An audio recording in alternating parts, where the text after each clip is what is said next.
Why did I decide to make a video about feedback? Well, it's because we've all received bad feedback at work, and it's really, really hard to work with bad feedback and to just not feel terrible about it.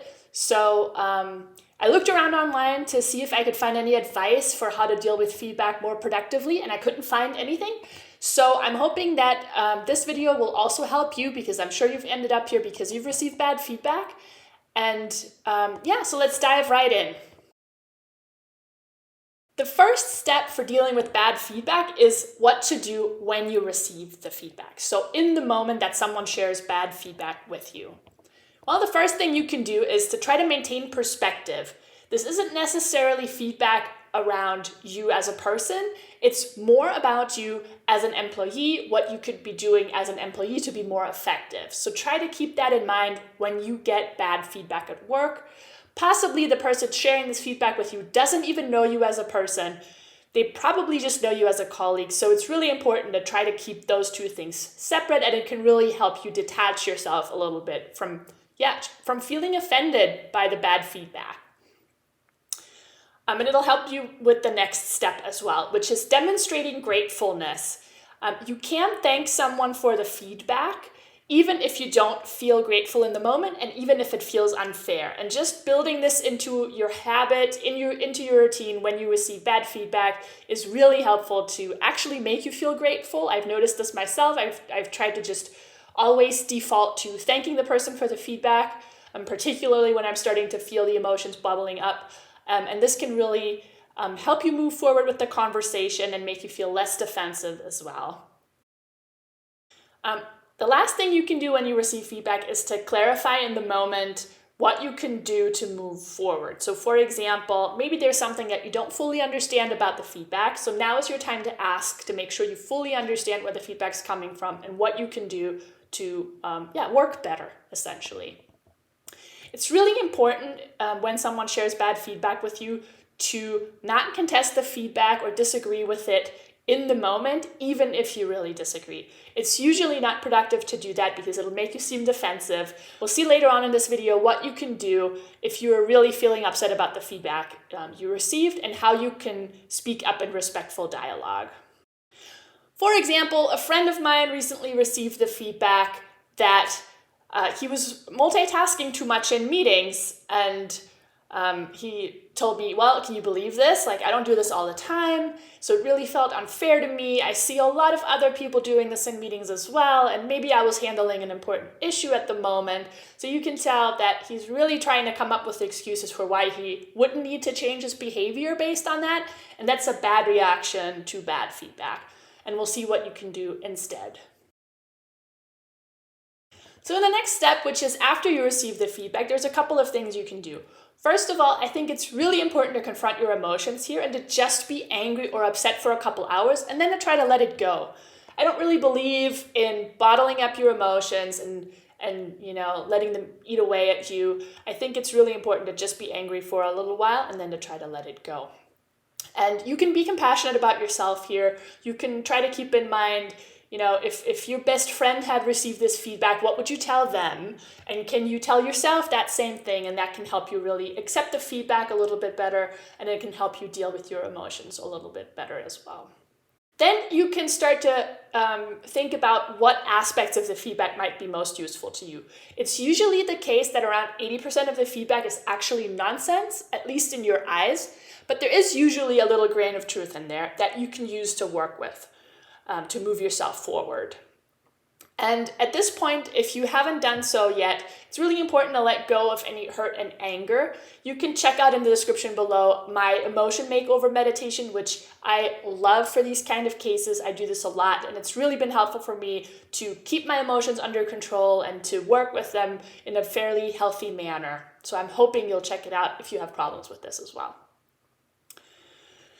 And the last thing you can do is to reinterpret the feedback positively. So essentially, based on this feedback, what can you do to be more effective at work? How can you use this feedback to your advantage? And you can try to look around and see, if other people did this, how would I feel about that? And what would I tell them they could change? And then you can try to apply that to yourself. For example, after reflecting on the feedback he received, my friend said, well, I concluded that there was a grain of truth in there, that it could make me look distracted to junior colleagues, which could hurt my influence over them as I'm trying to move into more leadership positions. It probably also makes, other people feel disrespected in the meeting because maybe someone's giving a presentation and I'm not paying attention, and that's really not fair to the other people in the meeting. So you can tell here that he came around and he found the grain of truth in this feedback, and he tried to justify for himself why he should change what he was doing, and it's actually a very healthy way to deal with feedback.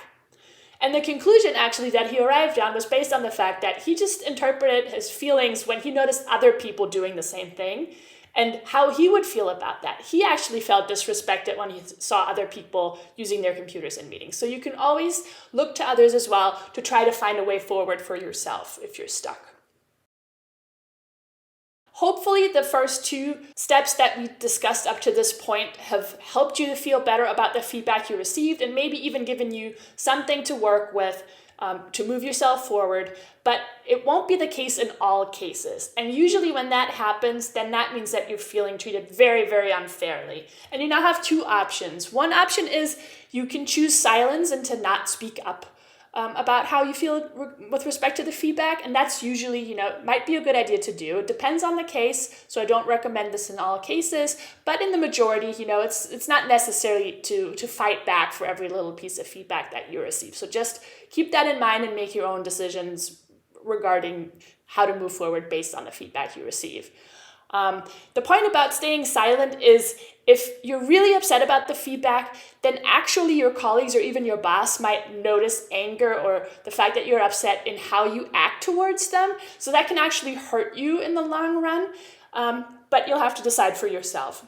The other option is to engage in respectful dialogue, and we'll talk about this in a little bit for how you can craft a response that just states how you felt about the feedback and will help you move forward as well. Now, before you do this, though, I do strongly recommend that you try to release your emotions. So check out the emotion makeover meditation that I've linked below if you haven't done this, because this will really help you not feel defensive when you're bringing this up, and it'll help you keep your emotions in check before you speak up, even in respectful dialogue. And then the last thing that you should do before you mention this is to really carefully craft your response. There's nothing wrong with writing this down on a sheet of paper if you need to. I've done that in the past just to make sure I got everything that I wanted to mention out of my brain onto the paper, and I wouldn't forget anything because this is going to be a high-stakes situation, so you want to make sure you're prepared. It's really important to do this in a constructive, respectful, and professional manner, so try to avoid any defensive or confrontational language. And if you write it down, it'll actually help you to clearly articulate your perspective on the whole situation, but it can also help you just remain calm and to build dialogue with the other person. So here are a few helpful things you can keep in mind while you craft your response. The first one is to stick to the facts as much as possible and to avoid judgment. So what you do is, I observed X. Like, for example, my friend would say, I observed other people using computers in meetings as well. This is not a judgment, it's just an observation, something everybody can see. Next, you can focus on how the feedback made you feel to highlight that you're just really sharing your perspective on the situation, and it makes it a little harder for your interlocutor to argue with your feelings, since feelings are valid, you're allowed to express yourself and how you feel, and that really sets the scene for better dialogue. Your feelings are valid, remember that. So something you can say is, when you said X, I felt Y, and Y can be an emotion like sad, disappointed, confused, etc. But you shouldn't say something like disrespected, because again, that includes a judgment where you're judging that the other person was trying to disrespect you, which may or may not be the case. We actually don't know. So just focus on how you felt when you heard this. Next, mention your good intent. Make sure that you highlight that really the reason why you're mentioning this is to share your perspective, to make sure you understand where the feedback is coming from and what you can do to improve. That's really the reason why you're bringing this up. You're not bringing this up to argue.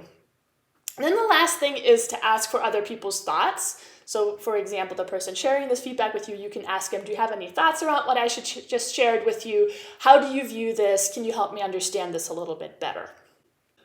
And usually this step happens a few days after you receive the feedback, obviously, because hopefully you would have had time to reflect on it first, which probably takes a few days. So you then need to bring this back up to whoever shared this feedback with you. And you can do it by saying something like, oh, I wanted to thank you again for the feedback you shared with me recently. Is it okay if we talk a little bit more about this? Now notice that we started out with thanking them for the feedback again to set the scene that we're not there to argue. We're really there to try to understand what the feedback meant and how we can move forward with it.